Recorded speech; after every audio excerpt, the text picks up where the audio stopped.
আসসালামু আলাইকুম। বউ শাশুড়ির রান্নাঘর থেকে স্বাগত জানাই। ঢেঁড়স দিয়ে রুই মাছ এভাবে রান্না করলে খেতে অসম্ভব মজা হয়।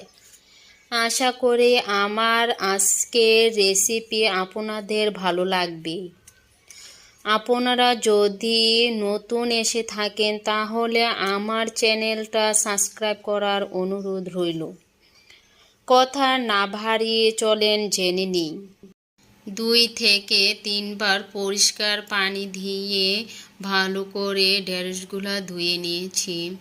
বড় সাইজের ঢেঁড়স হলে 3 টুকরা করে কেটে নেব। সামনে পিছনে একটু ফেলে দেব। ছোট সাইজের ঢেঁড়স হলে 2 টুকরা করে কেটে নেব। সবগুলা ঢেঁড়স কেটে নিয়েছি। মাঝারি সাইজের 2টি পেঁয়াজ ছুলে সামনে পিছনে কেটে ফেলে দেব।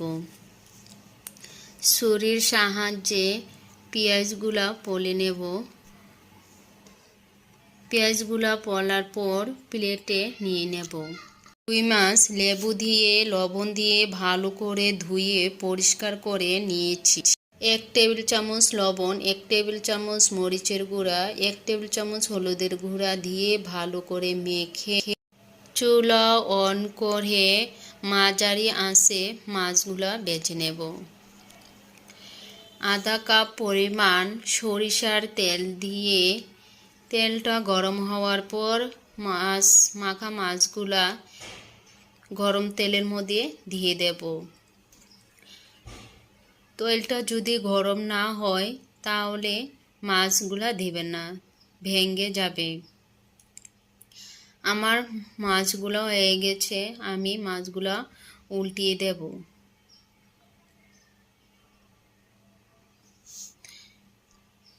হাই হিটে মাছগুলা ভেজে নিয়েছি। এখন আমি মাছগুলা তুলে নেব একটা বাটির মধ্যে।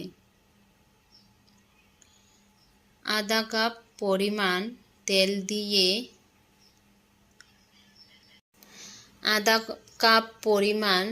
দিয়ে ঢেঁড়সগুলা ভেজে নেব। ঢেঁড়সে আমি লবণ হলুদ কোনো কিছুই অ্যাড করি নাই। শুধু 5 মিনিটের মতো ঢেঁড়স নেড়েচেড়ে ভেজে নিয়েছি।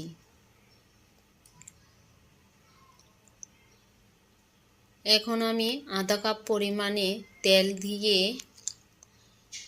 মশলাটাকে কষিয়ে নেব। পেঁয়াজ দিয়ে ভালো করে নেড়েচেড়ে 4টি